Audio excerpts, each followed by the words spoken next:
Today, I'm way too stoned to drive to the Devil's House. We're in the bargain bin this week with Grandma's Boy. Hey, Mom! The meatloaf! We want it now! Ask me about my wiener! Would you like to have a suckle at my zipper? Like perfect 10?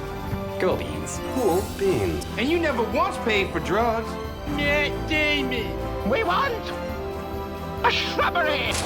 Slippy, slappy, slimming, Swanson?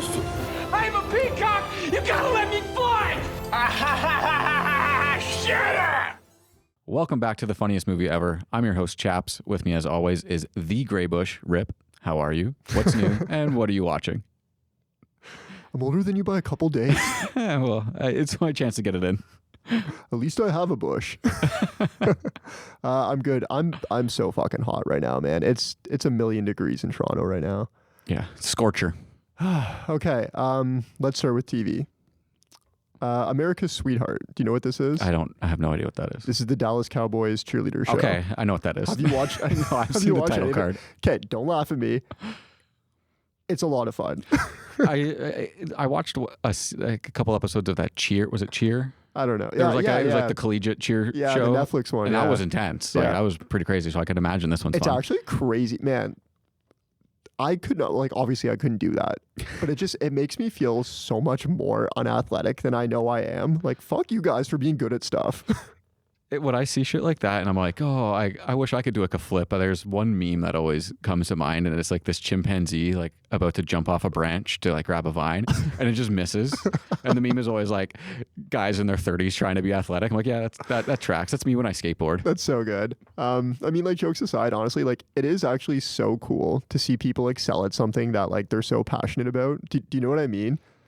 Like, these women, like... Wait, are you saying that you're happy for other people's success right now? Yeah, is that allowed? Yeah, it is. Okay. No, but like, for real, like, these women, like, juggle, like, careers because they get paid peanuts, right? Yeah. And they're working, like, 9 to 5 during the day, and then they go to fucking cheer practice afterwards. It's crazy. Do the splits and shit. Yeah. It's like if you were a CFL player, how you have to go do your construction job during the day. You're a carpenter afterwards, yeah. Yeah, do yourself a favor. Check it out, though. It's actually pretty cool. I'll add it to the list that never ends. Yeah, there it is. Yeah. Okay, moving on with TV. Have you seen these like train wreck documentaries on Netflix? Yeah, there's like a couple of them popping up, right? Yeah. Was one of them first on that Fire Festival? Was that also part of the train wreck series? Yeah, then there's the poop ship one or something. Poop cruise. The poop also missed opportunity. The poop deck is right there. Yeah, it's right there, guys. Come on. Who's giving the titles? The to these writer at things? Netflix should be fired. Honestly, he should, or she should be fired over that. Yes. That's why I just said the writer. The writer. Yeah. Give me that job. I'll happily take it. No kidding. Okay. Train wreck. I watched the Rob Ford documentary. Oh, okay. So for those not from Canada, and I say Canada because even though he was the mayor of Toronto, there's no way like Joe Fisherman from Newfoundland doesn't know who Rob Ford is. Yeah. Do yourself a favor. Give this documentary a watch. It's like 45 minutes long. It's just, I don't even know where to start with this guy. I think this was what it was. The beer James Reddy used to have like bottle cap trivia. Okay. And underneath one of the bottle caps was Toronto's mayor, AKA the Big Smoke. And the answer was Rob Ford. This guy is like the most offside guy. But... You know, like, he doesn't give the Trump vibes. He's more of like an Eric Cartman. Yeah. But like, I got that. Literally, as a child, if like Eric Cartman, the kid, was like elected mayor, it's the kind of like chaos and mayhem you would expect. What's that children's book? The kid president or whatever. Like, everyone gets recess all day long. Right? Okay. There's a clip that I want you to drop in right here, and this is going to explain everything. Okay. It says that I wanted to eat her pussy. I've never said that in my life tour. I would never do that. I'm happily married. I've got more than enough to eat at home. Okay. I mean, where do we go from here? Yeah, right? I don't, that clip says it all. I don't know. American friends, please watch this. We'll leave it at that. Okay, one last TV show I want to talk about. Season 2 of Tires. I just finished this. Right. Yeah. You can tell when I'm like really enjoying a show because it takes me so long to finish it. Like, I've mentioned I'm already going through this with the rehearsal. Still haven't finished the rehearsal. Yeah. Tires though, you know, like I don't know. The first season I was kind of like Yeah, it was, it's okay. It's a good Ripp show. Like, I'll watch it on my own. It's Interesting. That's fine. Yeah. Second season, though, it really found its footing. I was into it. I haven't finished the second season yet. I've been kind of milking it too. Like, I've been leaving episodes on the table to watch later kind of thing. Because they're so crushable. It's like 20-minute episodes, right? And that's the thing, right? But I was like, I had like binged the first season first because it's only 6 episodes, and then went right into the second season. Okay. And I was like, I kind of like the first season better. Really? I think I'm only 6 episodes into the second season, so maybe I mean, there's been a couple episodes, like the HR episode was like all time. Like, that was great. It's good. I love it. It's good comedy. Maybe it's I don't know, like I suffer from this too, where I'm not really into like continuity in my TV shows. Like, I like just standalone episodes. Yeah. And I think the first season's more of that. Right. The second season has a lot of continuity to it. Yeah, that's fair. And I think like, you lose some of the humor in exchange for like pushing the narrative along, right? I wonder why they changed that. I wonder why it's like... I mean, I guess people who aren't us like that more. I don't know, but like sitcoms are still sitcoms. Like, yeah. You think of shows like Seinfeld, like maybe there was like an overarching plot to Seinfeld loosely, maybe, like not really though. Yeah. Like, and even like King of Queens, like all those kind of shows, like continuity is just not really there. It's I like, guess. I don't know. It's weird. Like, right. not everything has to be a story, because when you try, you have to have an ending, and endings usually suck. It's true. I just want a half hour. Like, this show is so perfect because all I want is a half hour show that I can throw on, because I'm not ready to go to bed, or while I'm waiting for dinner or something, right? Of course, yeah. Something easy. This was that. Now I don't know what to do with my life. That's the thing. There's so many shows out there that are like hour plus long without credits. So like you're in there and you like, who has an hour? I know. Like straight to just watch the show. I say that having my partner and I recently restarted a Stranger Things rewatch again. Oh my God. I have God. plenty of hours for that show. And I want to be clear. I'm not bashing like hour long or 45-minute shows because I don't have the attention span for it. It's literally like, that's just not what I'm looking for, because I want something I can get in and out of like fast, You'd be a great YouTube kid. I'm not a big YouTube guy, Yeah. Okay, that's it for TV on my end. I've watched this movie. You saw my letterbox. I saw it on your letterbox. I've been waiting to talk to you about it. Are you ready to jump Yes, in? I am. Super Let's happy. talk Back to the Future. Hell yeah. This was my partner's like first time watching this, I think, since she was probably like 5 years old. How many great questions did she have about this movie? Like where do they sleep in the Matrix? Yeah. Like, did she have any of An those? all-time classic, right? There weren't so many of those kind of questions. I should also preface this with like she fell asleep halfway through. Yeah, fair enough. Obviously. Yeah. But she got me like kind of thinking like maybe I don't love it as much as I thought I did. Right. This is the first time I've watched it too in probably like 6 or 7 years. It is like way cheesier than I remember it being, right? Yeah. And you and I have gone back and forth on this. Like, is this a kid's movie? I don't think so. I think it's like, it's an adult Ish. movie, but it's kid friendly. PG-13. Yeah, right? Some of the, I don't know, like maybe because of that, like it doesn't hit as hard anymore because I find a lot of the quotes cheesy and corny and like the whole... What specifically is sticking out as cheese? If you don't have any specific I examples, don't that's have fine. specifics, But like, it's just like how everything like unfolds and like a lot of the like... it's so good though. Is it what, the chicken? You can't call Marty McFly chicken? Right, yeah. Like to me, it's like, I mean, maybe it's because it's an older movie, like that's a thing. It's from the 80s. But then the other thing that got me too, and it never bothered me at first until, she brought this up, was the whole... I know him you're going being to say. friends with an old man and meeting him in the parking lot at like 2 a.m. to fend off terrorists. Yeah, all of that aside. Just imagine this old man is like, Chaps, I need you to meet me in the parking lot at 2 a.m. Also, I'm going to put my dog in this car and I'm going to maybe the car explodes. Maybe it doesn't. Who knows? This is a great Emmett Brown impression. Like, you know what I mean? Yeah, like, I know exactly what you're saying. I'll be there. But then, obviously you call the cops and then the cops show up instead of you because that's what a normal person would do. Yeah, if Doc Brown wants to meet me in the parking lot at 2 a.m., I'm gonna go. Like, this guy's a scientist. He's working on crazy shit. You saw the amplifier that Marty plugs into at the beginning of the movie. That's sick. I don't think that's enough for me to risk getting shot by a bunch of terrorists in a parking lot at Target at 2 You don't know a.m. about the terrorists yet. You don't know about the Libyans. Like, you don't know that they're coming.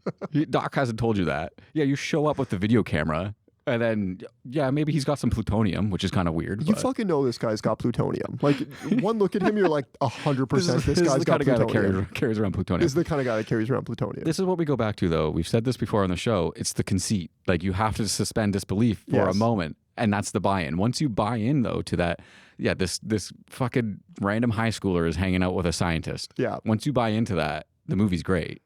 To be fair, again, like, it sounds like I'm not enjoying this movie as much as I Yeah, you give I it am, 4 stars. I still, yeah, I still give it 4 stars, and I still love it. Yeah. It's just, I don't know why this time. Maybe it's her. She brings it out of me. Yeah. She's like pointing out all the flaws that you were able to like look past before. I'm Like, just gonna throw my partner under the bus. Like, this is all your fault. she's being way too rational about it all. But it's funny. Like when I love the Back to the Future franchise. I love all 3 movies, but I find that if there's someone that is like a bit on the outskirts of it, if you're gonna rewatch one of them, rewatch 2, because it basically runs back the first one. You get the introduction of the hoverboard. The time machine can now fly.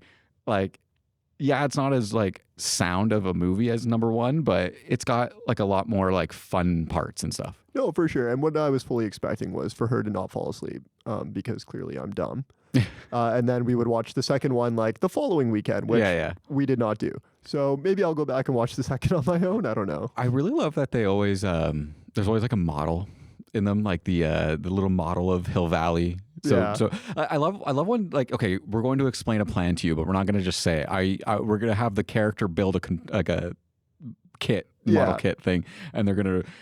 Why do you have to have Marty over there winding up the toy car and you're going to throw the electricity? Like, you don't need that, but you need it for the audience. It is so great, though. I kind of wish we had more of that in real life. I want scientists explaining things like that to me. You know what? If I'm ever running point at some time in my career, more dioramas, 100%.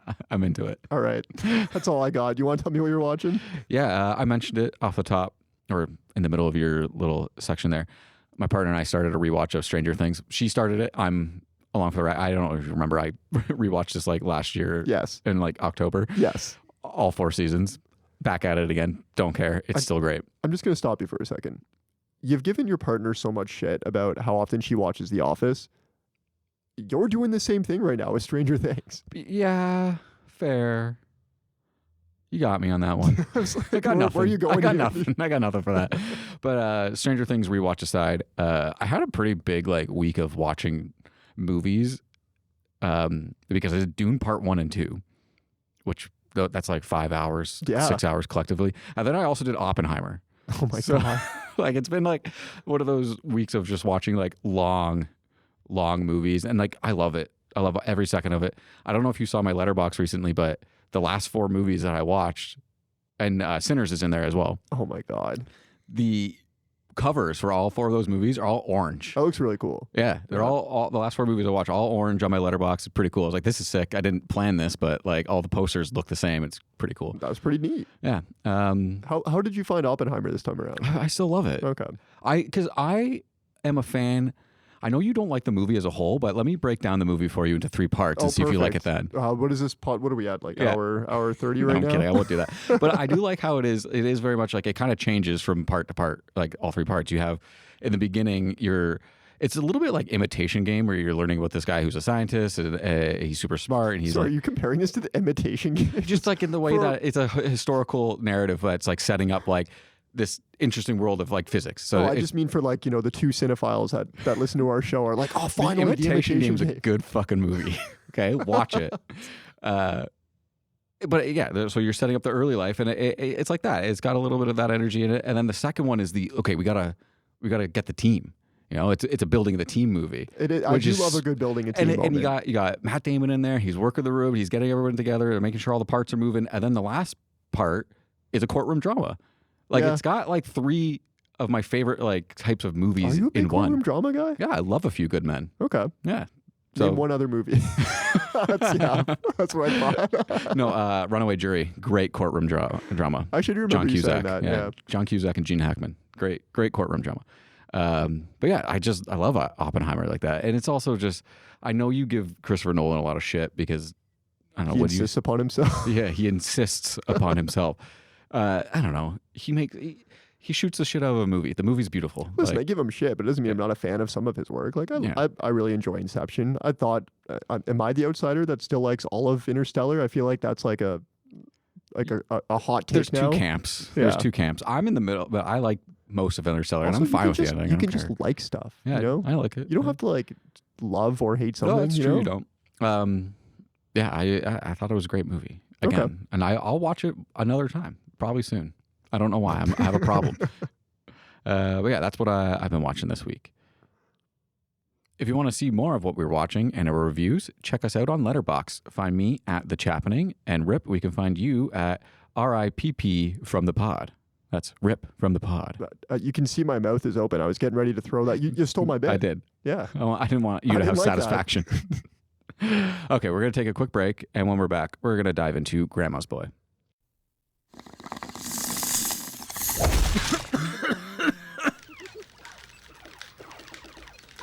You got skills. If you think video games fry your mind Game over. and make you stupid, Your bed is a car. Yeah, but it's a sweet car. you're lost. What is that ringing? Do I have a tumor? Now, for this ultimate gamer, Who wants a shot at the champ? It's going down. desperate times, Josh has been spending our rent money on Filipino hookers. You're a hooker! I got evicted. Timmy, any chance I can crash on your couch tonight? Shut up. call for desperate measures. This really cute chick said that I could sleep with her and her two crazy girlfriends. You remember my grandson, Alex? How old are you now? 36. You have a girlfriend? No. Why are you so tired? Because I was with 3 chicks last night. Don't tell me your roommates did that to you. They're crazy. They tied me up. That's legendary. Looking for Alex? We're his roommates. You're the reason Alex has been tired all week? We ride him pretty hard. Oh, that is so gnarly. This January, I was putting up my Christmas tree. Dude, it's July. And, why are you naked? Oh my God. I am naked. And we're back. Let's run through today's George format. We're going to cover the details of the movie, go over the cast and crew, dive deep into the movie itself, do funniest scenes, MVC, that's most valuable comic, and head to head. Then we'll wrap up things with another edition of reruns. All right, Rip. We're doing Grandma's Boy. This movie comes out in 2006, has a budget of $5 million. At the box office, only makes 6.5. But I saw a clip. This is actually very serendipitous. I saw a clip on YouTube and it was Nick Swardson. He was talking about Grandma's Boy, and he was mentioning that the DVD sales for Grandma's Boy did like 100 million. Oh, wow. Which is like pretty crazy. That's really cool. Yeah, it made me start thinking like I want to kind of like look back at the DVD sales of a lot of the movies that we've done, because so many of them are like we talk about it like, oh, it had a budget of this and then it only made that. Yeah. And I don't think that's reflective of how good a movie it That's fair. is, because it just isn't. Some people just don't go see movies, right? Well, what is it like? I think Austin Powers is one of those, right? Where it crushed on DVDs. I want to go back and like look at some of the sales. So I was thinking maybe I'll go back and make a little graphic of that and put it up on the Instagram for folks to check out, to see our movies that we've done Or based maybe on. I will. They don't know that I don't do that stuff. Yeah, it's true. Actually, Rip's been dipping Not his doing toes anything. into No, I the haven't. graphic design world. No, I haven't. He will one Thank day. you. This movie has a couple of decent reviews. IMDb's got a 6.9. It's reasonable. The RT score is pretty funny for this one. On Rotten Tomatoes, the critics give it a 15%, but the audience gives it an 85, which makes sense. And Letterboxd has a 3.0 average, which not bad. I audibly laughed out loud when I saw the Rotten Tomato score for this. Yeah, I rented it on Apple, right? And I think when you rent it on tells you Apple, on Apple. it shows you the scores, the Rotten Tomato scores, 15%. It's funny. I rented it on Prime, and it did not show me that. Get your shit together, Prime. Okay, the director of this movie is Nicholas Goosen. The writers are Barry Wennick, Alan Covert, and Nick Swardson. The cast includes, obviously, Alan Covert, Linda Cardellini, Peter Dante, Doris Roberts, Nick Swardson, Kevin Nealon, Joel David Moore, and Jonah Hill makes an appearance. And there's a couple of other people in this. Like David Spade shows up. There's a couple cameos. Shiloh. Yeah, Shiloh. This is very much a Sandler's Friends production. It's got the Happy Madison logo off the top, but it's kind of like the Sandler group before the group that we know now, right? It's Alan Covert, Peter Dante. Obviously, we know why Peter Dante's not part of it all. He's kind of a piece of shit. So we get why he's not at Sandler's life anymore. But then it becomes the Kevin James and the Schneiders and Spade. I'm curious, what is your take on the two kind of groups? Because you got this collection of movies like Big Daddy. What else is there? Little Nicky. There's a couple Waterboy, who are all like the pre-Kevin James era of Sandler. Then you've got like Grown Ups. What are all those Netflix movies? Sure. I can't remember them right off the top of my head. The murder mystery ones. Yeah. That are all featuring Sandler and Kevin James. I'm just curious, what's your take on the whole two groups dynamic, like it's in the eras? I mean, I love Grown Ups. Yeah, Grown Ups. That fantastic. is like one of my like all-time favorite nap movies. Oh, it's a perfect couch nap movie. It's just right.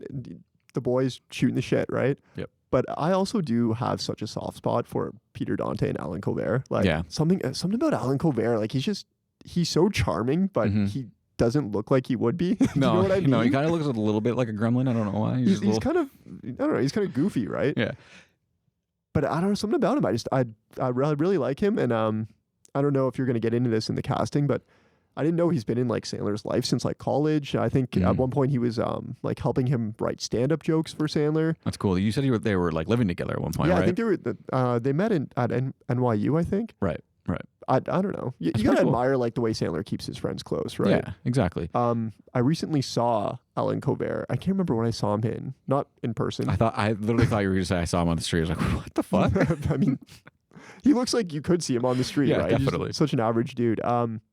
He looks fucking old now, and that makes me he's feel in his 60s. So old. I know, but because he's not like, I think, your Sandler like A-lister. He hasn't. Sandler looks old too, dude.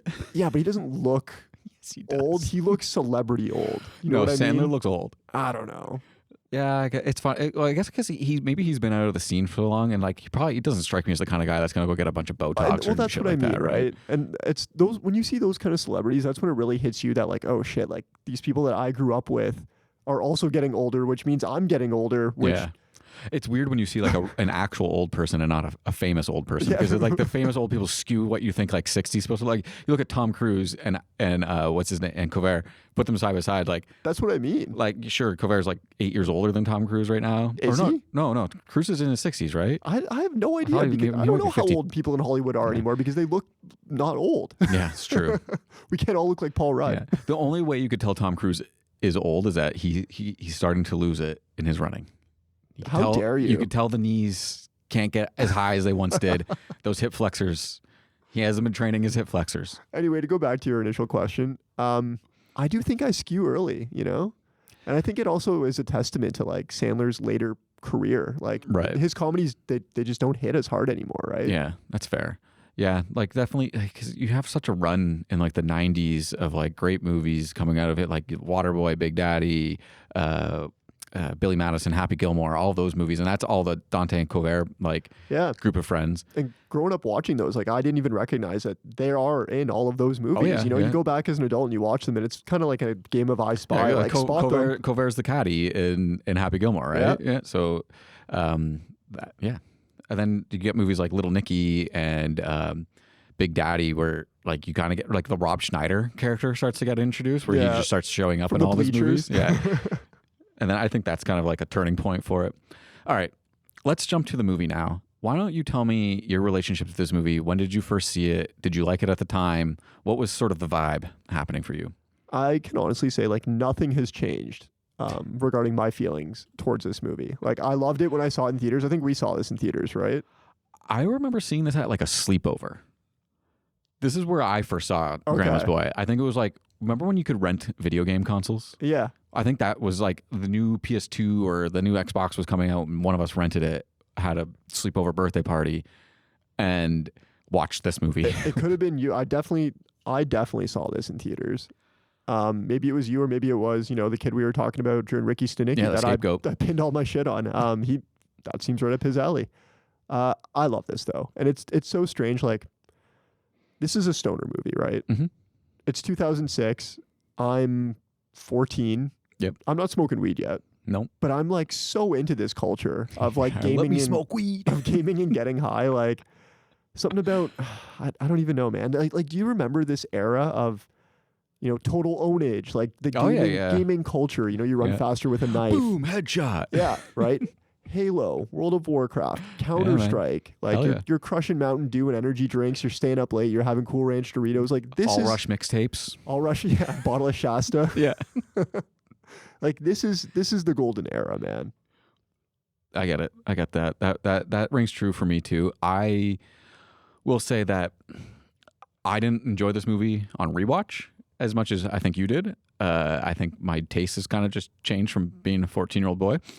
I'm not trying to put you down. I just don't find some things as funny as I probably once found them. 1,000%. Like I'm not offended. I fully recognize I have the sense of humor as a 14-year-old boy. Like there's no denying that. Like, yes, I'll laugh at a good like fart joke and a boner joke. Like I will laugh at that. But there's some things in this movie that I'm like, I'm not okay with. Okay. So yeah. Well, we'll get to it. Yeah, we'll get to it.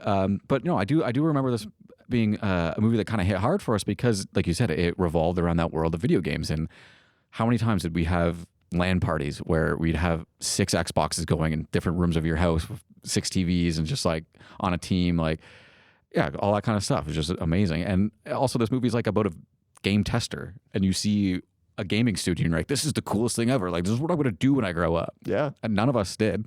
I don't know what happened there, but we fucked up. I mean, it's funny you say that though, because and you know, we can touch on this maybe a little later on after the movie and our final thoughts, but this culture has changed dramatically, right? Oh yeah.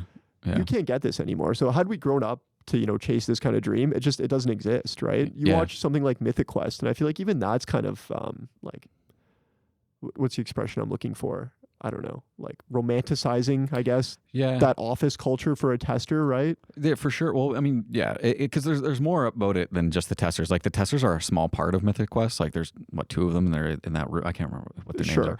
But the things that we know now about the video game industry, like with things like, I don't know if you know what crunch is, which is like when they're about to getting ready to ship a game, and like devs are working literally around the clock to finish games. It just seems like a very big burnout kind of industry right now, just the way for sure media has gone in general, really. I mean, like think about this. It's 2006, like microtransactions don't exist exactly, yet, right? Yeah. Like it takes games no skins. No skins. It takes games longer than like 8 to 14 months to release because they're making the full game, right? Yeah. It's not like you get to update it later on as you go along. I'm not gonna lie, I am pretty pissed that Demonic never came out as a game, because that game looks sweet. Like if that game had like today's graphics, it looks like it would be a cool game. All right. Let's talk about the movie. Grandma's Boy is about a 35-year-old video game tester who is forced to move in with his grandma and her 2 roommates, all while his company is in the midst of QAing their biggest game of the year. Let's talk the first 20 to 30 minutes of this movie. We first meet Alex, that's played Alan Covert, at home playing Fight Night against his roommate Josh while getting super stoned. Obviously, this is a stoner flick through and through. I want to ask you, was Fight Night big in your circles? Not really. Fight Night was pretty, like, 'cause we went to different high schools. Fight Night was pretty huge at my high school. Okay, we loved Fight Night. We played a lot of Fight Night. Okay. Good game. Just not when you knock out your buddy and you can stand up and just. So when you did it, did you say, this is like if Tyson fought an infant? Exactly. Yeah, that's where that comes from. And can you believe that this is where that quote comes from? I mean, this movie seems so obscure. We were talking about it a bit on the walk, and I was like, this movie can't have started that line, right? Because you said it's such an obscure movie. Like it kind of gets referenced on Reddit every once in a while, and you see it pop up there. But like, there's no way this line came from this, and I can't fact check it. I have no idea. How would you fact check it? Yeah, where else did it come from? So yeah, Rob Schneider ends up showing up at Alex's house. He plays his landlord. He's there to evict him, really. Turns out that Josh has been blowing all the rent money on massage therapists at, what's the palace called? Madam something, I don't know. So I just want to ask, how's this opening working for you? Is there any funny you want to touch on here in these like opening moments where Alex is being evicted? It's a good opening. I'm realizing something for the first time here, and it has to do with Rob Schneider's character. I think I initially missed this like growing up, and it again because of my age. A lot of these comedic actors, you know, your Rob Schneiders or your Marty Short, for example, he's another guy who really does this. They do these zany, over-the-top voices and character bits, right? Like it feels so dated now, but back then it must have been such a huge thing to do, and I'm sure you know a lot of them were like conceived for things like SNL or moments like this where you know you come in, hey, like we need to do a funny character, get Rob Schneider in here. Dress him up silly, make him do a voice, right? Yeah, it's true. We don't get a lot of that anymore. And like you're right. I was thinking about that too. How you get people like Jim Carrey's making. I forget what the guy is that he made that became Ace Ventura, right? And then people like Dana Carvey doing the Lorne Michaels voice that then later becomes the Dr. Evil thing, right? It's interesting because the last time we saw something like this was like Stanicki. Like that's like a character created. Like, do you think that like Ricky Stanicki was created for something else and then became the movie, or is that just like maybe a sign that like movies might be heading that way again? I mean, I wouldn't mind, but like this whole over the top like zany character voice thing, it I don't know. It's like a Cypress Hill concert in here. Tell. I think it might be because I'm not sure. I couldn't even place the accent that he's doing. I don't know what it is. It's like I would say it, but I at risk of being offensive, I don't want to. I don't know. Yeah, like I feel like I should be offended on behalf of somebody, but I don't know who. Yeah. Who's offended by this? There's a couple of great lines though from Rob Schneider when he comes in. He's got it smells like a Cypress Hill concert in here. That's a good one. Stuff like that. And then you get there's these two repo guys. Who the one's just eating their cereal, which I'd be pissed about. Like, you're not here to steal my food. Like, take my furniture, I guess. Like, and they're going back and forth with Josh because Alex says, no, that can't be. Like, I give Josh hundreds of dollars of my money every month and he pays rent. He's like, no, I've been using at Madam Whatever's palace. I love them so much. They'll massage your cock for money. They're called hookers. You're a hooker. A couple of great lines there. Then you get a classic. They pack up all their shit. Alex is just talking about where they're going to go. Right, he's going to go maybe crash with his weed dealer Dante. Yeah.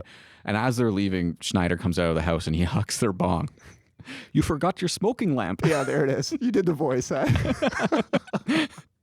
I'm sorry. Was that the expensive piece?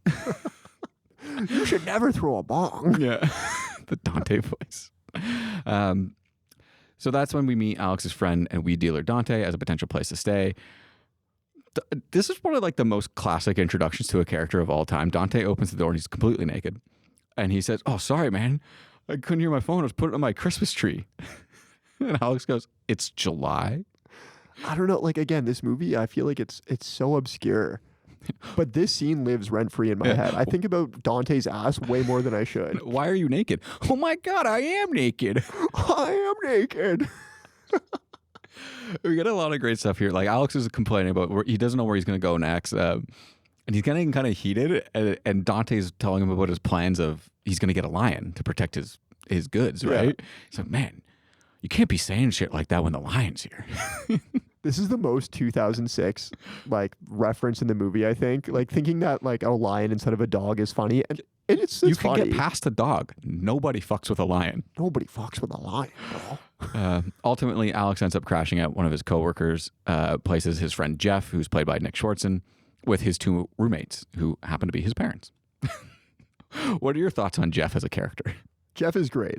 Can we put a pin in Jeff for a second? Because there's one thing I want to talk about, because we've mentioned this before a couple of times on the pod, and it's how much more fun doing stuff illegally is than doing it legally, like like drugs or alcohol. There's a whole scene when they're at Dante's, and Dante's naming like 37 different types of weed. Mm-hmm. It's just like, it's not a thing as much anymore, but like, do you remember like this? Strains did of you weed? ever? Yeah, like I know that, because we can buy it legally here in Canada. And they have strains and names and whatever, but it's not the same. Do you know what I mean? Like, do you remember buying drugs from a drug dealer? No, I didn't, because I didn't start smoking weed until like later in life. So I was only just like with people while they're buying it. And I don't think they had names for it. I think they just like, here, take this stuff. Yeah. Or they'd be like, people would just call it like, it's the good kush. Yeah, like, there you there's go, dumb right? shit like that. But I don't know. It's just that moment it really like triggered something in my memory, just similar to how like when you watch Pineapple Express and James Franco has the like awkward interaction with Seth Rogen, and Buddy comes and gets the perks off. He gets the Snickle Fritz. The Snickle Fritz. Percocets. No, man, I don't sell Percocets. Get out of here. Linger, man. But I don't know. I wanted to touch on that to see where your head was at. If it triggered anything for you too. Well, it is really interesting when you talk about that against Pineapple Express, because they're kind of the same scene. Like they're 100% the same scene. He's got to go pick up some stuff from his dealer, and he has to go see his buddy, and he doesn't really want to hang out long. Like, it's the exact same scene from Pineapple Express. I wonder how much of, like, did Grandma's Boy influence Seth Rogen at all? Like, were they into this kind of stuff at that time? That's funny. Nowadays, if this movie's made, like, it's Seth Rogen, right? Oh, yeah. Like 100%. I actually can't believe he hasn't done something like this. Well, I guess he has. It's called Pineapple Express. Yeah, they've done it already. They'll do Pineapple Express 2. I don't know. We don't know if he's a gamer. He might be.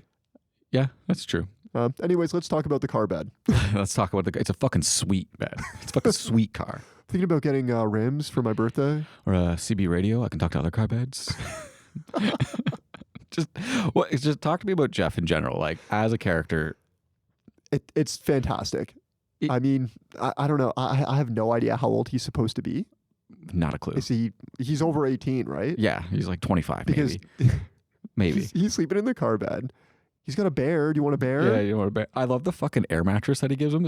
It's a blow up fish for a pool. Like, what are you doing? But then, like, I would be so mad if my buddy was like, "Yeah, you can come crash at my house, bring all my shit there," and this guy's got a car bed and a blow up fish. Everything he says, you and I say to each other, ironically. He says it unironically. No, like, yeah, he pulls the snack pack out of his lunch. Oh, snack pack. Way to go, Mom. Just a pudding cup. I don't know. So good. So yeah.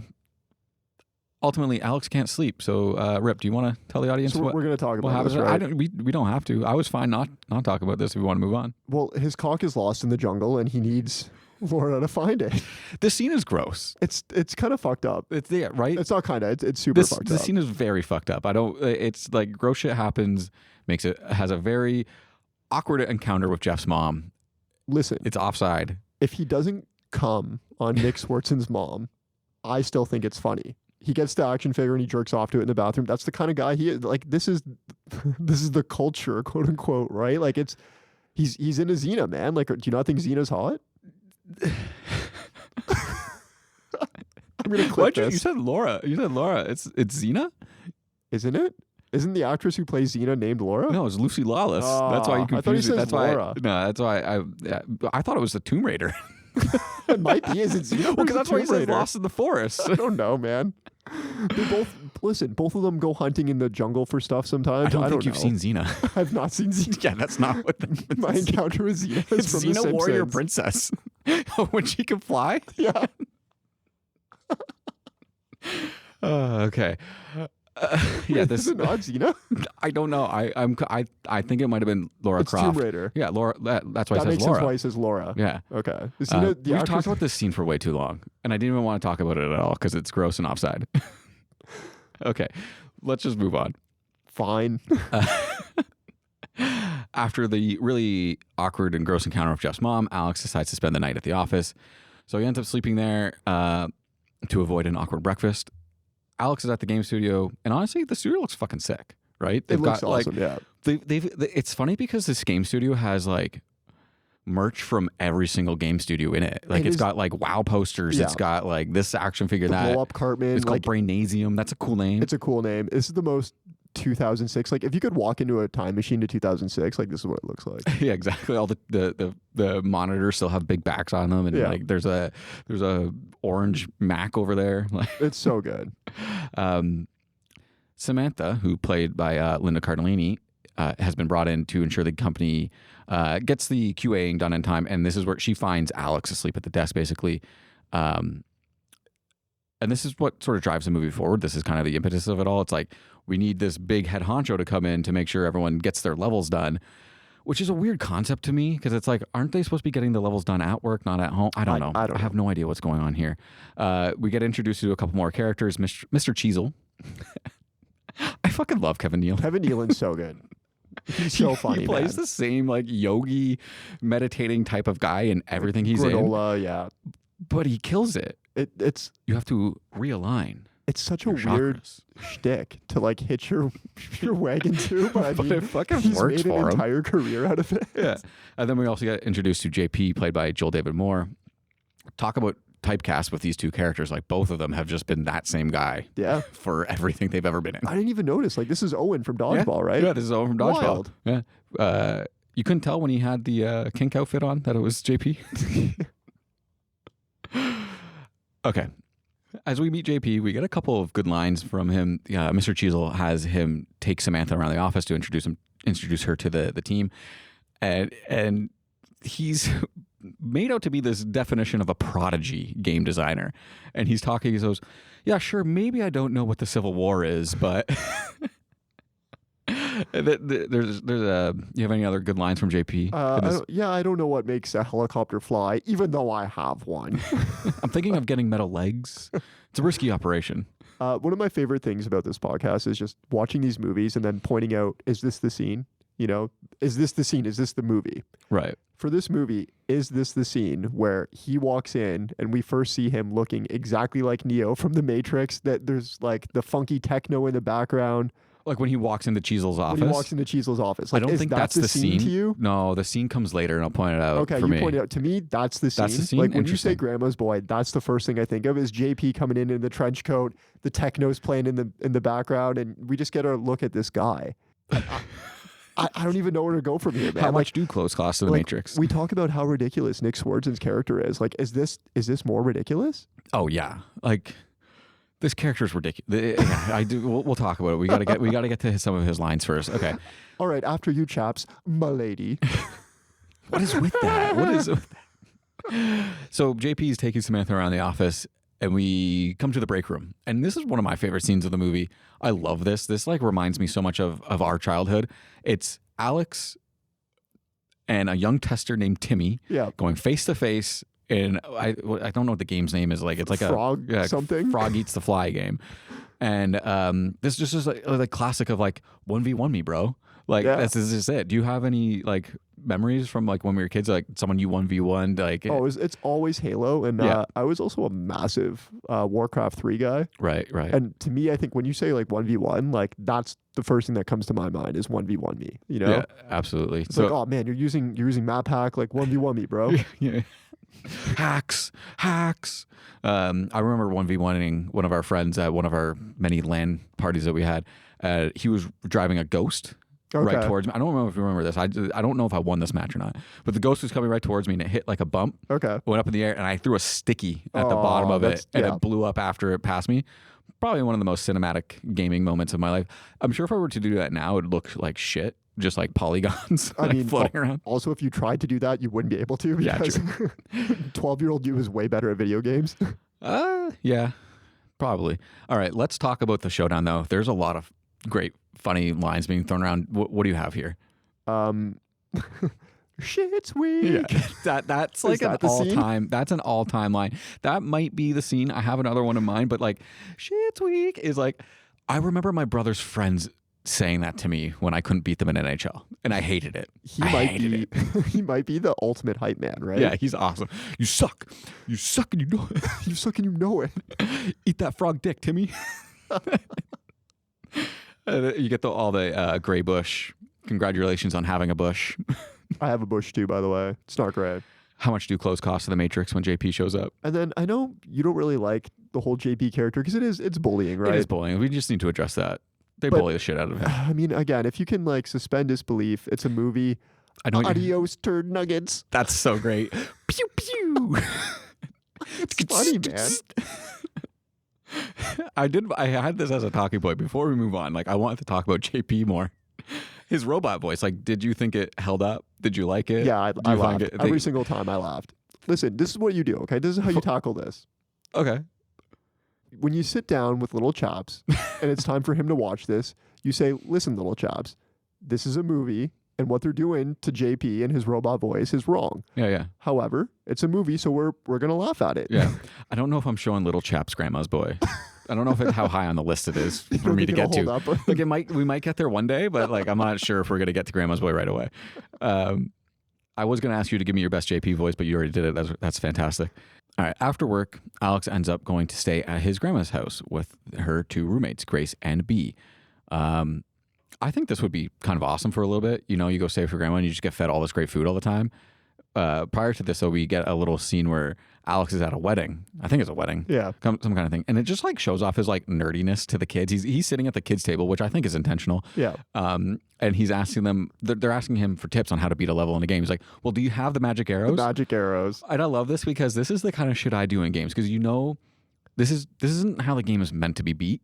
This is how he found out how to beat it. Okay. It's like, well, just get the magic arrows and then go stand on a rock so the guy can't hit you. Yeah. And then shoot him in the head 3 times and blah, blah, blah. I'll do this shit in games all the time. I'll run around a corner and I'll like shoot the guy for a little bit, wait for him to de-aggro on me, and I'll go back. It's just because I play solo a lot, right? So, I love that little like nod to his character. Yeah, and it gives it that bit of like authenticity too, right? Because like you said, like it's relatable. Like that's how you play the game. Yeah, exactly. Yeah, I love that.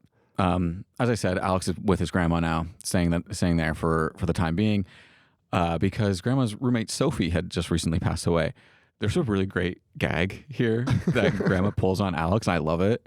Alex is like going to sleep for the night, grandma's showing him his room, and he goes, "Oh, this isn't where Sophie died, is it?" Pointing to the bed, and she's like, "Oh no, she fell out of bed and died right there."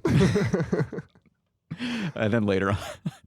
Did you like this part where she's scaring him? It's good, yeah. Grandma is a ton of fun in this movie. Yeah, it's the mom from Everybody Loves Raymond. Yeah, she's fantastic. I want to touch on something here too, because Alex makes up this lie about sleeping at this hot chick with her like hot roommates, and it's so funny to me in 2006 that like he's embarrassed as a 35-year-old having to go live with his grandma. Buddy, 20 years later, this is the norm. Yeah, nobody can afford a house, man. Like, it's also like, who gives a shit? Like, who cares? Like, you get to spend some quality time with your grandma. Like, sounds awesome. Let me tell you something, Alex. Year 2026, you're waiting for your grandma to die at this point, so you can sell her house and rent an apartment. Yeah, no kidding. I don't know. I thought that was really funny. It also just seems so unnecessary to me, though. It's like, they already know you're not cool. Like, no, he's Greybush. He is cool. Well, yeah, he's cool in the sense that he's better at video games than them all. They all know, like, none of them have game. None of them are getting ladies. Like, what's the point of making this? And I just like, because it goes hand in hand with like his grandma and her roommates make him do a whole bunch of chores around the house, right? So he's always tired at the office, and he's like, "Oh, my roommates had me up pretty late last night," like that kind of thing. Like, I get it; it's for that kind of gag. But again, it's just like, it was just an to me. Yeah. I do want to touch on the chores, though. He fucking cleaned eavesdrops. I knew this was coming. He did. He did so much shit before work. Yeah. That is madness. Without a coffee. He just woke up, raw dogged that shit. Somehow got like a whole weekend's worth of chores done in 2 hours? It was 7 a.m. He has to go to work at 9. What? My first qualm with this whole scene is he wakes up and has a heart attack when grandma scares him in the middle of the night. So he's not even doing chores. He's in the hospital. Yeah, no kidding. You left me to die. What's he say? He's like, this cannot be fucking happening. And nobody saved me. It's so scary. Good on grandma, though, for getting him. The grandfather clock in the morning. Yeah, that would drive me crazy. My parents have, I think it's called like a grandmother clock. A grandfather clock stands free. It's a whole, my dad explained it all to me. You don't even know. So unnecessary. But it makes chimes like that. Yeah. And it's so ridiculous. My dad loves it. No one else, like, if I was still living there, that thing would be taken down, hidden. It'd be smashed. Yeah, I'd sell it. Okay. Alex, being exhausted from all the chores he had to do, falls asleep at work in a meeting the next day. And I really just want to ask you about it. And he rips ass. Good rip. Yeah, huge rip. I have to ask you, you rip ass like this at work. Are you immediately looking for a new job, or do you laugh it off? Like, what's your play? I wish you phrased that differently, because the way you said you rip ass at work implies I do this on a regular basis. No, I'm saying I want you if to re-ask the question. If you were to do this, if this were to happen to you in a big boardroom setting, are you finding a new job? Like, are you immediately quitting, or are you laughing it off? How do you think you would handle laugh it off, right? I mean, in this economy, who can do that?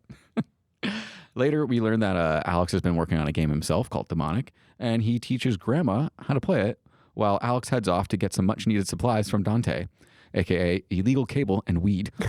The illegal cable bit is such a fun gag in these old movies. It's so good. Did you have anything here when they go over to Dante's house just for a quick thing?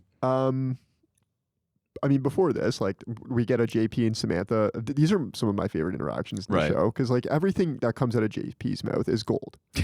I want to get you a black cobra, just right here, just right here, right around the neck. Like, fuck, man, how do you come up with that? It's funny because when you think about the JP character, if you lose the Neo look, lose the robot voice, make him look a little bit cooler. Sure. He's like any tech bro from today. Yeah, 100%. You know what I mean? Like he's still like, yeah, he's a weird fucking dork in this movie, but if it's made now, he's Mark Zuckerberg. Like, that's still Mark Zuckerberg shit. He's still 90 pounds soaking wet, and you put a Lacoste polo on him. Yeah. He goes up, to the Hamptons on the weekends, and he comes back, and and he probably still does a ton says of weird blow. shit like, I want to get you a Cobra. Yeah, still listens to techno, obviously. Yeah, he's got robot ears. He's got robot ears. Yeah, there it is. I do. The ripping off cable thing, though. Like, I love, like, this is still a thing in 2025. It's just different. Do you know what it is? It's No, like, what is it? People have now like their own like cloud servers. Oh, okay. And like you get, I think it's like it's basically a streaming box really, and they just hack the cable for you. And I love that this still exists. Like, cause I know people that like yeah, I just send this guy $25 a month and and I get all these channels. And I'm like, it's amazing. I do miss the days though of I guess the late 90s, early 2000s where you would have to actively like go into your like backyard or wherever the hell the box is or something, and you fiddle around with the box. I don't know what's going on there, but everybody's parents tried it at some point. Yeah, you just knew the guy. It's like you got a guy who can come and like he adds some little wire to your box, and now you have it all. It makes no sense. I don't know. I don't understand it at all. I do love Grandma playing the game though for the first time. She's like, oh, I hate violence, but drugs are bad. It's so obvious that she has never held a controller in her life. The way that she's just button mashing everything with all of her fingers at once, it's so clear she's not playing anything. Also, the explanation he gives her is like the most like pie in the sky scenario that you want when teaching an old person tech. There's no way you get off of just being like, yeah, you press this button to walk and this one looks around. No. Not a chance. You're staying there the rest of the night and seeing Dante tomorrow. Yeah. Back at Dante's though, I want to get your take on the doctor. I don't know what to do with this. Dr. Chocolat. I don't know. It's like, yeah, I met the doctor at a cockfight. He's helping me with the lion. Again, like, something doesn't feel right here. Something doesn't feel right here, but it also doesn't feel wrong either. Like, yeah, it feels wrong, but also not, I don't know. It's weird. You're going to need somebody to help you with the lion. Sure. Like, I see where he's coming from. Post Dante's, though. Is this the scene? I'm going to ask this at every single, like, turn here because... Oh, hold that. Like, I know what you're saying because it is post Dante's. We're going back. Alex is super baked. Yes. He heads home where he makes an epic munchies platter. Yes. I did want to talk to you about this, though. You have a stocked up fridge and freezer. Yeah. What platter are you whipping up? Like, what needs to be on your baking sheet? Baking. The first thing that comes to my mind, I don't know why when you said that, was hash browns. Yeah. I get that. If I'm ripped and say it's like 2 a.m, I got to be quiet because my partner's sleeping. I'm in the kitchen. I'm fiddling around. Like hash browns, whatever I had for dinner that's left over. Like spaghetti for some reason just seems right. Is there spaghetti on his? I think there might be. Yeah, there was a little bit of spaghetti. Spaghetti in the oven's odd. He puts a banana in there. That's kind of weird to me, but that's all right. Hey, you're high. To each his own. Yeah. I don't even know, man. But I still say the quote to this day, like, oh, I'm going to fucking eat you too. You know, he's like, yeah. Cake from the wedding? Just rummaging through the fridge. Like him picking up that baking sheet with his hands and throwing it. Have you ever done this? Have you ever accidentally grabbed the baking sheet? I've grabbed like, I use, you know, those pots the pans you can put in the oven? Yeah. So I've taken them out one time with the gloves, but then forgot that it was just in the oven and full on grip the handle, full hand. Had the same reaction. Like I didn't whip the pot because I was like, no, let go first before you whip your hand over. But this is perfect. The physical comedy here. Yeah, it's gold. Like you truly think he burnt his hand there. Oh yeah, I feel like they didn't tell him the oven was on. They're like, yeah, just go grab the sheet. Like the way the sheet. Sandler's behind the camera. He's like, yeah, grab the sheet. Yeah. The way the sheet just flips in the air. It's great. For me personally, when I'm making a munchies platter, like if I have to, I say, when I want to. Yeah, there it is. It's got to be a mix of savory and sweet for me. Okay. You know, that's what, you know, so I kind of like where you were going, where you had a bit of the brownies, you had the hash browns. Thinking about it though, I think I'm just like opening the fridge and I'm just grabbing shit, you know? Ooh, the wings that go with the breast. I don't know what you are, but I'm going to fucking eat you too. I love it. He's like, of course she doesn't have a microwave. She's 100 years old. Okay. Moving on. The next day, Alex, like not being able to use the TV or after burning his hands, he falls behind in his levels that he's been assigned to test for JP's game. We got like an interesting interaction in the cubicle here. I don't know. What did you have with like Jonah Hill's involved? There's a shin kick that's really fucking funny. The shin kick is so good. What did you like here? I think he shattered it. Yeah. He fucking shattered it. Fucking shattered it. There's a point where Samantha comes and catches him, right? And Alex says, my hands being burnt won't affect me finishing the levels at all. Bro, how? You literally have to hold the controller. I don't know. The way his hands are wrapped, like I'm looking at my own hands, like, could I do it? Probably not. I don't know, man. What's going on you? It's the shin, man. I feel like Jonah Hill was put in this movie for this scene. For the shin kick? Yeah, to be kicked to the shin. They're like, listen, he's going to kick you as hard as he can in the shin, but then we'll let you suck on titties later for like an hour. Joe's like, sick, I'm in. It's crazy. All right. We get a great bit back in the office as well as Alex is leaving like Samantha's office. Like she takes him away. And Yeah. This is the scene for me. Okay. This is the scene. Alex leaves her office and JP is trying to camouflage in with the wall because of his leather jacket. You can't even get through it. The best. Just the way because he's got one leg up. He's got one leg up on the wall trying to like hide. And Alex is just like, what are you doing, JP? And his response, thinking about my game. How's that going for you? So good. People will bow to it. I hate your face. That's the line. Is that the line? For me, it is. I still think adios turd nuggets is that better. one's good too. There's Adios turd nuggets. There's also like after this part, like, I hate your face. Alex, how can he see me? You're fucking weird. All right. Alex returns home to his grandma, and now her friends are obsessed with the Food Network and the Antiques Roadshow, which honestly, that checks out because those are two easily bingeable channels. Your parents antique, don't they? Can you say antique, or does it have to be antiquing? I have no idea. But yeah, my parents buy junk and that they think is going to be worse. I don't know what they're doing. I'm going to have a lot of shit to clean.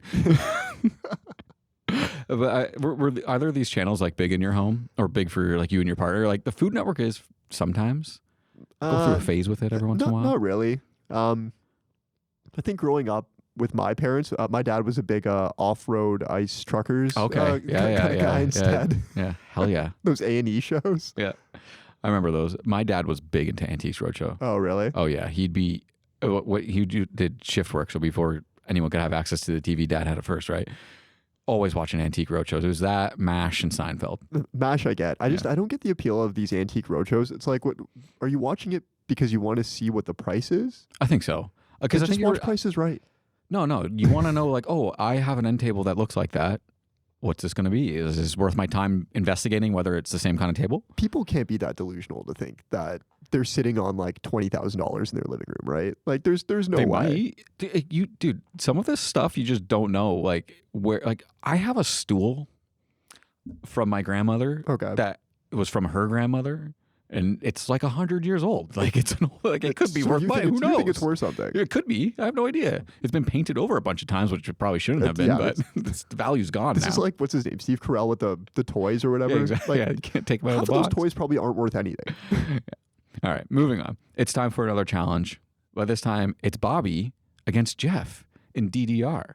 And before we get into the scene, I have to talk to you about this, Rip. Do you remember how awesome you used to be at DDR? I was pretty good at DDR, I'm not gonna lie. Specifically the DDR machine at laser tag. At laser tag. And I was even better at laser tag, you know? So in your mind, nice. I like that.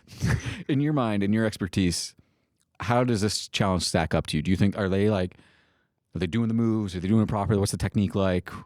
Give me your analysis. Obviously. First of all, just lose the Woody Allen jacket.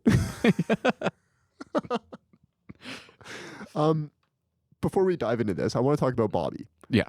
All of the side characters in this movie, I don't know what's going on. The voices, the writing is so good. That, and I noticed that like each of the side characters also have their own like clique. Yeah. Within the groups. I love that. And it's like Bobby and his little even weirder fucking cronies putting his jacket back on him after he. So who are these guys? Like you guys, you realize you're all colleagues. I want to try the voice. This person's not better than you. Can I try the voice? Yeah, do the voice. Challenge. Okay, I see it. To what? To DDR? Well, we don't have DDR. Yeah, well, so you're dumb. Sorry, go ahead. I just want to ask you a question. Is this the ultimate hustle in movie history? Oh, when like forget like what is it? The Color of Money, like Tom Cruise and whatever. Okay, no, we're forgetting about Moneyball and all the moves Brad Pitt made. Right, we're not even thinking about that because it doesn't compare to the hustle that Jeff pulls on Bobby. Oh yeah, he fucking bait and switches him so well. Like he fucking sets him up. He knew what he was doing the whole time. It's great. It's fantastic.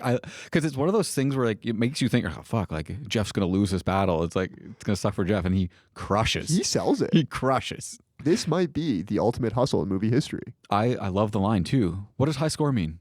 What does that mean? Did I break it? Is that bad? Like the best way to chirp somebody after you've just crushed their dreams. Like just another quote, man. This movie is filled with so many quotes I still use 20 years later. I'm a grown ass man, and I'm quoting this kid. Is he a kid? I don't even know how old he is. They're all kids. Sure. Yeah. I'm still quoting it 20 years later. This movie is like, it's got a 15% on Rotten Tomatoes. It's interesting you brought that up because I had a good discussion for this. Like you said, like there's so many lines being tossed around here. I think it's a good time to talk about it. Like Grandma's Boy isn't one of those movies that's built on like big bits, you know, like it's just got really funny lines of dialogue. Like, and they're kind of hidden sometimes where, you know, you think of movies like Anchorman or Dumb and Dumber, they have the parts like the newsroom brawl, singing Afternoon Delay, or like riding a tiny motorcycle in the through Aspen. Like those are all like, they feel like sketches made for the movie kind of thing. Yeah. This one doesn't have any of those moments. It's really like, here's like a lot of great little lines strung together. It's just like, I don't know. I'm curious your take. Like, which comedy do you lean more towards? Did you notice this as well? Is this like a trend? It's cool. I mean, it's like, to me, this is a perfect example of you don't need a big budget to make like a funny comedy, right? Right. Like, yeah. At the end of the day, the budget doesn't affect how funny a movie is, and this is a perfect example of this, right? Of course. Yeah. It's a bunch of throwaway lines that, you know, I'm sure a lot of people don't find funny because they weren't immersed in that culture the same way you and I are, right? Yeah. And again, like, I'm not as big of a gamer as I used to be, but again, 20 years later, like I look back at this fondly and I can still laugh and I can still, you know, watch Nick Swardson do DDR, the hand motions and oh man, he kills it. The split jumps, and it's funny, man. Yeah, no, for sure. Okay, we make a pit stop in JP's office where he's just blasting techno, and one of the other testers comes in with an idea to change the elves from this, that, the other thing to whatever. And then we get a great line of JP asks him, he's like, oh, what, you don't like it? You don't like my music? He's like, no, I just don't like techno. You would if you had robot ears. Yeah. Then we get the first instance of JP stealing an idea, which comes back later. Back home, Alex surprises his grandma and her roommates with tickets to the Antiques Roadshow so he can get them out of the house and get his levels done. And we also get a really great segment of Dante on the news because his lion escapes. Who saw that coming? Did this, like, I love this little news segment. What did you think of this? Him doing the interview it's hilarious. Yeah, it's perfect. What does he say? I hear some growling and shit, so I look up. I look up on the tree. It's the king of the jungle. Almost shit my pants, so I called the 5-0. It's so good. He's a shitty person now, but Dante's a great character. The voice is just iconic. Yeah, it's really iconic good in the comedy scene. I mean, we can admit it, right? Oh yeah, like I still do the voice. Yeah, it's funny. It's like it's classic, like stoner guy. Like I don't even know if it's stoner guy. Like, what is this voice? I am naked. Like I don't know. Shit. I don't know. Alrighty, let's take a short break and then we'll come back, knock out the ending, do funniest scenes, MVC head to head, and our edition of reruns. Hey, TFME listeners. You can find us every Wednesday on Spotify and Apple Podcasts. If you're enjoying the episode, don't forget to hit subscribe and drop us 5 stars. Instagram and Letterboxd links are in the episode's description. And we're back. Okay, next up, Alex ends up cramming all night to finish his levels, and then Samantha takes the team out to celebrate at a shitty health food restaurant. Let's just talk about it. What do you got here at the place that Mr. Cheezel sent them to? I mean, David Spade comes in here and he takes all of their shit. Yeah, and he gives it back at the end. Good for him, you know. Yeah. But he chews on this scene. Like him and Jeff going back and forth. It's so good. What's he say? You and your stupid shirt, your stupid red shirt, stupid red shirted asshole, man. Like. I feel like they didn't have lines written for him. They're like, yeah, David, just say whatever you want. I mean, it worked. Yeah. It felt authentic to me. Yeah, I know we don't serve alcohol, bummer, but we do have shots of wheatgrass. Jeff says, that's great if you want to be sober and vomit. That's a good line. I like that one. After the bus of a restaurant. Sorry, did you have any more lines? I have a couple. Yeah, tell me what else you got. What else you got here? Shiloh what does he call him when he walks out? Guy blow? Yeah, later guy blow. It's not even good. Yeah, it's also really mean and offensive. Like, it's just, again, it makes me think maybe you're right. Like, they didn't actually write this scene. They're just like kind of go at each other and have fun, right? Yeah, could be. I don't know. Anyways, do we have to, can we use the bathroom or do we have to shit in a plant? That's a good one too. See, the more harmless jokes are great, but then they do get a little like, you know, they get homophobic in here. Like it's bad. Yeah, I mean, you don't even need that because like the shot glass, or sorry, the shots of wheatgrass is funny, right? Like it's fantastic. It's, I don't know, there's some wit to it. Yeah, there's wit to it. It's clever and it's funny and it's not offensive towards anyone in particular, unless like sober people get offended by that. I'm not sure. I don't know. The vegans? Yeah, let's go make fun of the vegans. Yeah, it's fine. 2025, they're still the only people we can make fun of.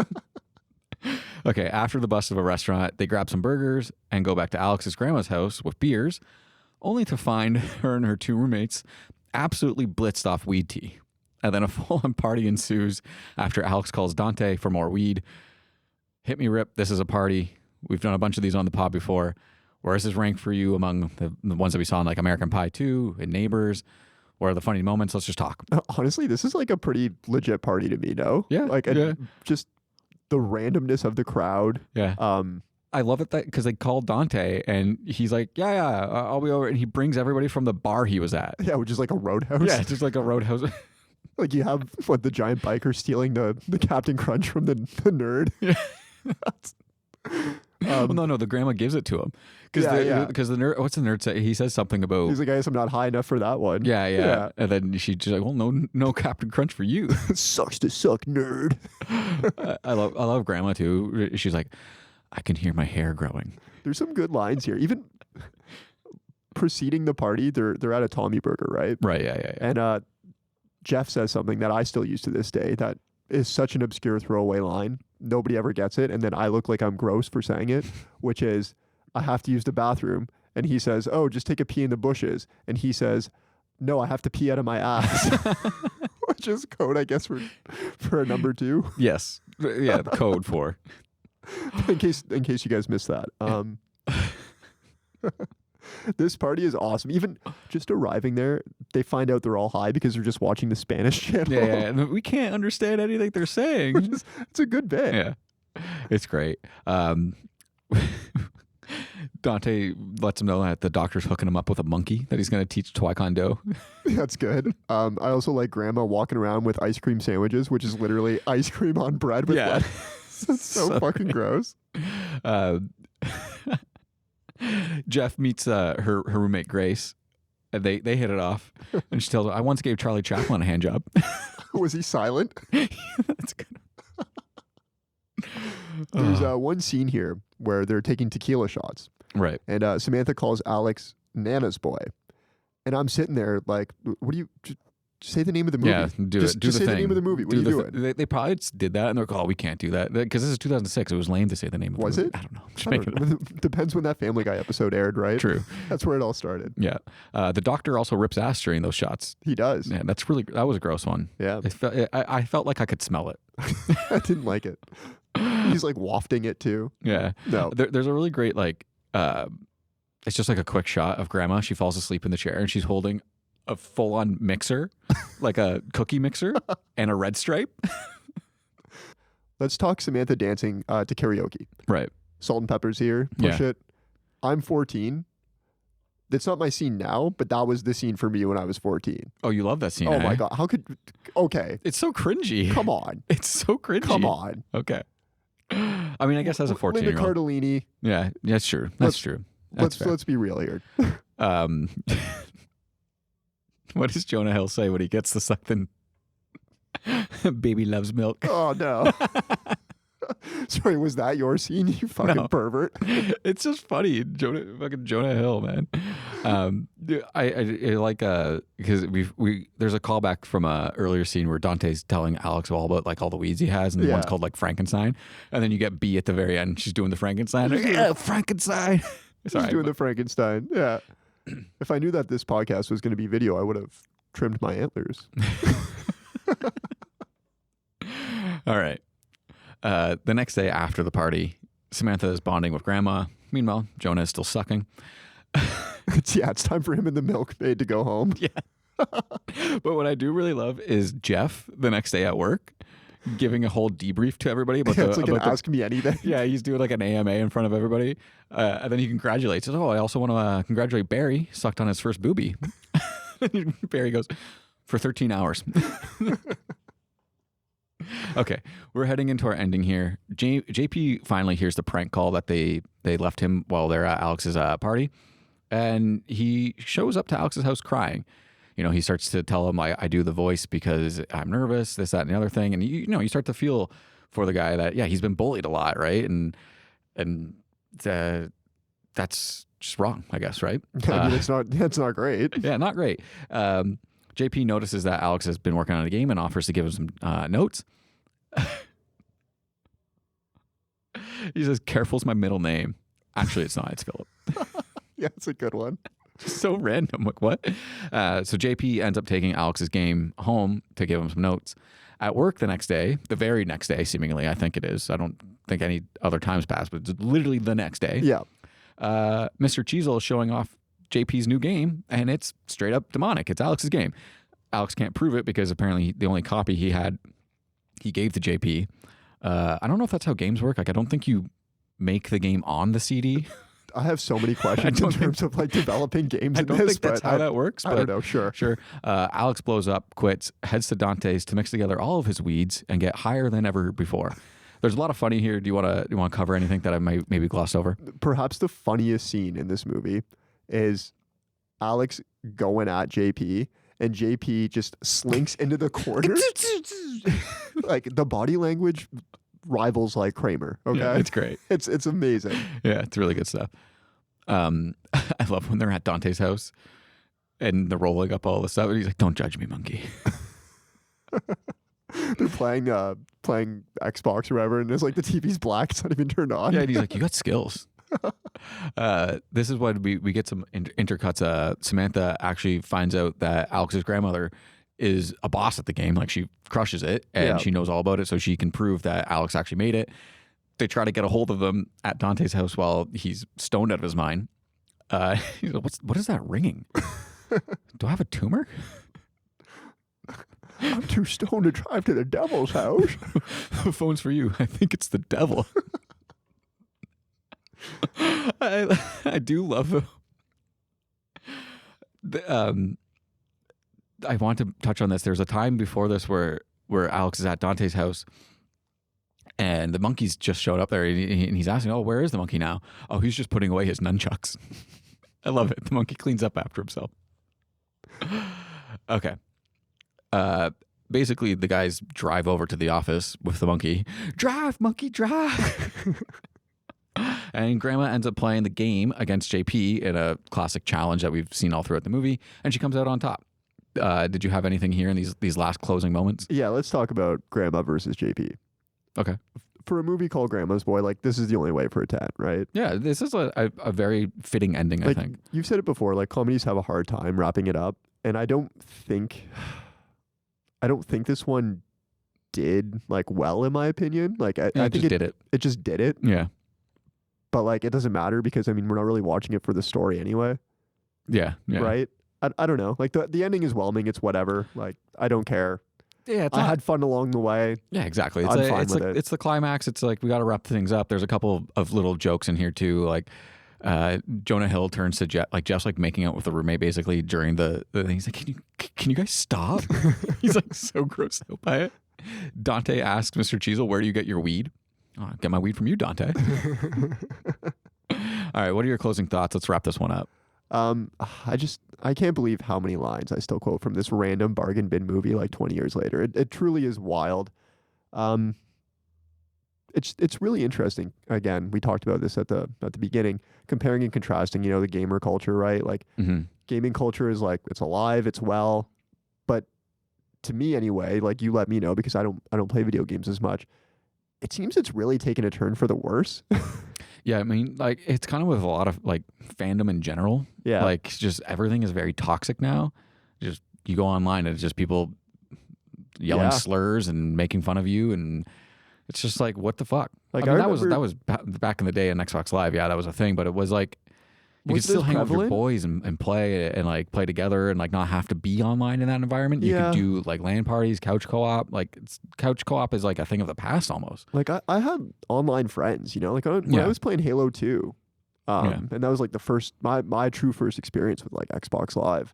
Like, you know, there were guys in like the States that I would, you know, oh, hey, you're online. Like, you want to meet up and like we'll play like some Team Slayer, right? Right. Yeah. Nowadays, I can't imagine doing that. And No. again, I don't know if this is me, like old man yells at cloud. I don't know if kids still do this, but it just seems like an afterthought now. Yeah, it's like you either already have a solidified group of people you play with kind of thing, or you're playing a game that is meant to do that kind of social stuff. Like I was playing a game called Hell Let Loose, which is like a World War II shooter. Sure. And you have to talk to people in that game to like coordinate stuff because it's not like COD. You can't just run around a corner and like, you know, you can't just run a gun. You have to strategy and stuff.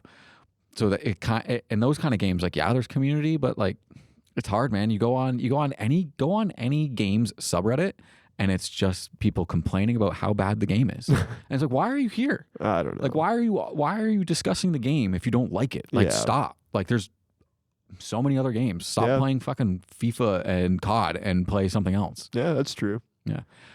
My other hot take is I like Doris Roberts way more than I like Betty White. I'm just gonna throw that out there. I could get behind that. Everybody loves Raymond. Yeah, she's lovely. Ellen's mom in Christmas Vacation. Yeah. I don't know. I'm not saying there's anything wrong with Betty White. I just think I just don't think she gets as much love as Betty White. Yeah. You know, and I think she deserves as much love. Is that a fair take? No, it's a completely fair take. All right. I'm on board with that one. Yeah. Okay, let's move on to funniest scenes. What did you have? Literally anytime Nick Swardson opens his mouth. Yeah. Like, how about this? Let's just combine this with MVC. Yep. I had Nick Swardson. Because, yeah, me too, right? Yeah. Like, he chews up every scene he's in with the most absurd lines. Yeah. He's fantastic. And we brushed over, so this pod is like going to be 2 hours long. Somehow. And we've still brushed over so many of his the lines. Shortest movie we've watched, and it's going to be 2 hours. When Grandma and the roommates show up to the office. Yeah. And they buzz Alex on the intercom, and Nick Swardson answers, and he goes, "Hello? Cool, I hope it's a naked dude with a boner."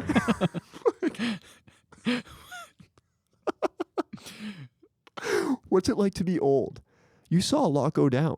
World War I, World War II, the automobile, Tupac. Tupac. That's the best one. I love that. And again, like, because we're trying to cover this movie as fast as we can. There's so many like other parts that I can relate to that we didn't even bring up. Do you think kids nowadays fart under their armpit? There's a whole scene where he's just showing Timmy how to do that. I fucking did that the other day prior to watching this movie, and I was like, holy shit. Because I forget what I was doing it for. I think, I with my niece. I was showing my niece this, and then it happened in this movie. It was like, that's hilarious. Like, yeah. It's like the dog shit on fire. Like, I hope kids still do this. It's a classic gag. Kids, if you're listening, fart with your armpit in class. Do it. You'll get a laugh. Yeah. Every time. Chaps from the pod said that you're allowed to do it. Yeah, you have permission. I have one last quote. Okay. My name is JP. I'm a robot. I have a robot vagina. So for me, the funniest scenes I had was like, yeah, Nick Swardson car bed stuff. Yeah. Fantastic. JP camouflaging with the wall. That's so good. Is my favorite scene of the movie. That it's just perfect. Okay, let's do head to head. These are other comedies from 2006. Okay. We're gonna start with The Benchwarmers. This one's funnier. And Grandma's Boy funnier than Benchwarmers. Yes. I have to, again, before we jump into this, just remind myself, we're talking funny, not better. Funny, not better. Okay. All right. Nacho Libre. Ooh, I don't know. I'm due for a rewatch. I think I've only seen that movie once, to be honest. Okay. Beer Fest. This is funnier than Beer Fest. You think so? I think so. I think I like Beer Fest better and think it's funnier. I don't know. Okay. I love that crew. The Beer Fest crew. That's a good crew. Broken Lizards. Yep. Is that them? The same guys that did Super Troopers, right? Yeah. Yeah. Employee of the Month. This is the better and funny. Yes. Yeah, I agree. I can agree. Cook movie. I can agree with that. No problem. Idiocracy. Ooh. Idiocracy is a better movie. This is funnier. Idiocracy is not so funny anymore because it's so sadly true. Yeah. Let's move on. Tenacious D. Ooh. No, I think this is better and funnier. Okay. Talladega Nights. Same year? Yeah. Wow. These are all 2006. Oh, 2006 was a good year for comedy. Honestly, I love Talladega Nights. Talladega Nights slaps. This gives that a run for its money, though. I feel like you'd have to watch them. I would have to watch them like back to back to decide, but that's fair. It's funny because I feel like I would say Talladega Nights is so quotable, and I feel like this does not get the recognition it deserves for how many quotes it has in my life. It's such a, like, I remember in high school, this movie and Waiting were two big movies popular at the same time for our like group of people we hung out with. I knew a lot of people that thought Grandma's Boy was like not an R-rated comedy. They thought, just because based on the name, they thought it was like some stupid kids movie for some reason. Yeah. And I kept trying to explain to them, like, you guys are idiots. This is a funny movie and you should watch it. It's better than Waiting. Grandma's Boy to me it's the St. Louis Blues who came in as an 8th seed and then won the Stanley Cup that year. Like that's what this is. It's crazy. Like it's stacked, but for some reason it's so sneaky. Like you don't recognize it, you know? For sure. I totally agree. Alrighty, let's move on. This week we have another edition of Reruns. Today we're going to be covering South Park, specifically season 5, episode 7, Towelie. I think there's obvious reasons why we chose this one. This episode heavily revolves around the boys wanting a 2001 Okama Game Sphere, and also at the same time there is a pot smoking towel involved. So it goes hand in hand with Grandma's Boy. Rip, where do you want to start with this one? I was way too young to be watching this. This one's wild. It's even worse because like this is one of the episodes I 1,000% quoted the most as a kid too. Right. You want to get high? Want to get high? Want to get high? Want to get high? Don't forget to bring a towel. Yeah. It's also so funny that we chose this because like in reality, maybe 5% of this episode is about video games. Yeah, but like I guess like the ratios are like reversed, whereas like this one's like 90% weed.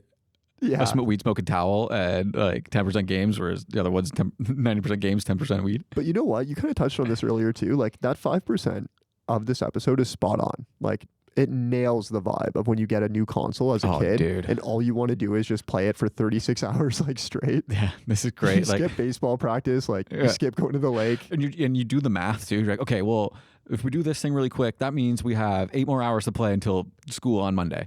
And like, I'm pretty sure there's been times that we did that. We stayed up all night playing games instead of sleeping for school. I mean, there's a whole scene, where they just have a sleepover for the whole week. It's just, again, get the Mountain Dew, get the Doritos, like get the boys, like we're having a blast here, you know? It doesn't matter what the game is either. Like, I think of so many random ass games I played for the original Xbox. Like Gauntlet, Dark Legacy. Do you remember that? Yeah. Any of the Desert Storm games? Honestly, Desert Storm was the one I was thinking about that we played a lot. Yeah. Like, because it was co-op. It was like one of the first like co-op, like 4-player, yeah, crazy.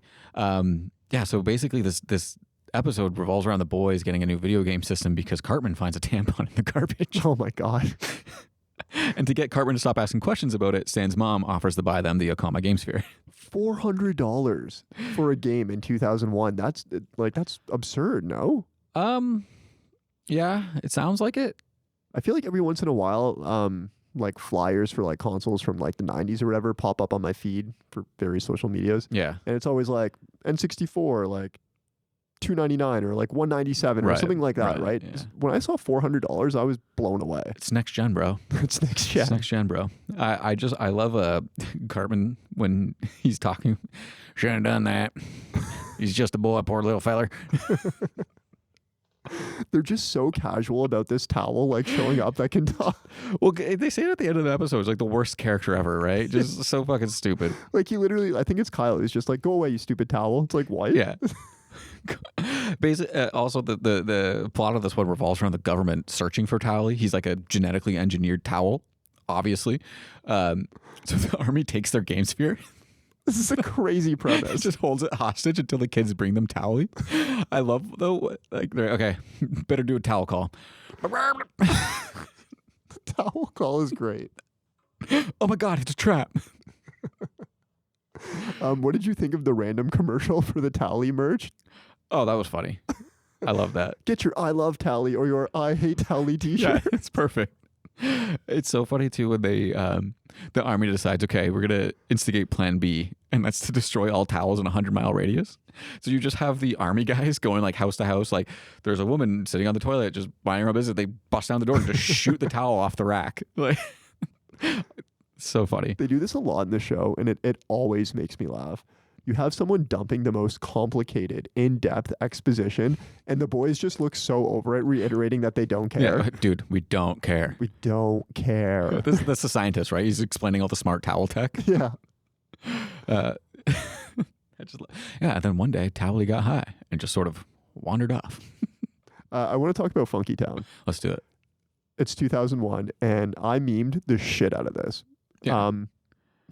I don't know why. I remember it so vividly. Like, I downloaded Funky Town. It was like my ringtone for my like LG Shine. Do you know what buttons to press to recreate the melody like Towelie? Can you do that? Is that a possible thing to do? It. I got it. That's it. It's a melody to Funky Town. But I just like, you're so, I don't know. 2001, how old are we? 9? 10 maybe, like on a rerun? And you're stupid, right? Like, your sense of humor is childish. And me thinking Funky Town is just so funny because of this stupid scene. This episode is like all over the place in terms of just like, I don't know what's going on. I love the scientist is giving like these like over, like you said, like the explanations where he's like, can you imagine it? Can you feel what it would be like to be way too dry? You're a towel. So stupid. Of course, it's the kind of episode where it's like, well, no, the army has your game sphere. No, actually, Dynacorp still has your game sphere, and they do the whole back and forth. The reveal that Dynacorp is like aliens. Yeah, it's aliens, and the kids also just don't care. They don't care. Before we wrap up here, let's talk about Buff Towelie. Buff Towelie, yeah. Like, his TNA. What? It makes no sense. It's like Terminator. And they set it up for it to be like a big showdown, and then like we just get like a 5-second clip of him like slowly like falling into the boiling pit of like lava. The best part here though is that Kenny falls. Yeah. And then so does the game sphere. And instead of going, oh my God, you killed Kenny, they go, oh my God, our game sphere. And that's pretty much the episode. I want to ask you, I think you're kind of watching a little bit of New South Park, aren't you? Or do you not? I gave up on New South Park. I tried and I can't get into it. I was going to ask you, how does this episode compare to some of the new stuff we're getting nowadays in South Park? The older stuff's so much better, man. Yeah. I mean, again, I always proceed with caution in these moments because I don't want to be old man yells at cloud. Things were better in my day. But I can't get into the new South Park because the whole vibe of it just doesn't feel the same anymore. Mm-hmm. Like the old South Park is this stupid shit. Yeah, this is ridiculous. It's the boys being boys with stupid shit happening in the background that's preventing them from accomplishing whatever their mission is in this case. Right. Yeah. I'm sure the towel thing was like some sort of like metaphor for something that Trey Parker, because the show has always been political. No, for sure. Has always done that and has always been political satire in a way. So I just don't know what they're poking fun at with the towel. The towel might just be a fun episode. Yeah, it might just be a towel. It might just be that, which is fine. Who's to say? But yeah, I agree. When I watch some of the newer South Park, it's like the continuity of it Stan's too. dad owns a farm. Yeah. And like, I mean, it's just so hard to like get caught up on. Like, I don't want to. I want just like classic episodes where there's like we said off the top, like we want that 20-minute show where there's not continuity and we can just jump in when we want. No, for sure. You know, I mean, I'm not going to yuck anybody's yum. Like I'm sure. I'll go for it. They keep making the movies, the South Park, like, what are they? The specials they call them? Yeah. People are watching them. That's great. True. I liked it better when, you know, it was about the kids, but I get it. I think like Trey Parker's even said, like, he relates more to Randy now. That's why it's more Randy centric, right? Like, true. They got old too. Everybody that's gets fair. old. Yeah, it sucks. I never even thought of it that way. That's a very interesting point. Alrighty, Ripp, why don't you tell the audience what we're covering next week? I'm excited for this one. Yeah, me too. We're diving into another sequel. We're doing Jackass 2. Let's go. We're going to discuss whether it deserves to be a comedy movie or not, or if it's cheating, but we're going to get into it. Thanks for listening. You can find us every Wednesday on Spotify and Apple Podcasts. Don't forget to check us out on Instagram and Letterboxd. The links are in the show notes.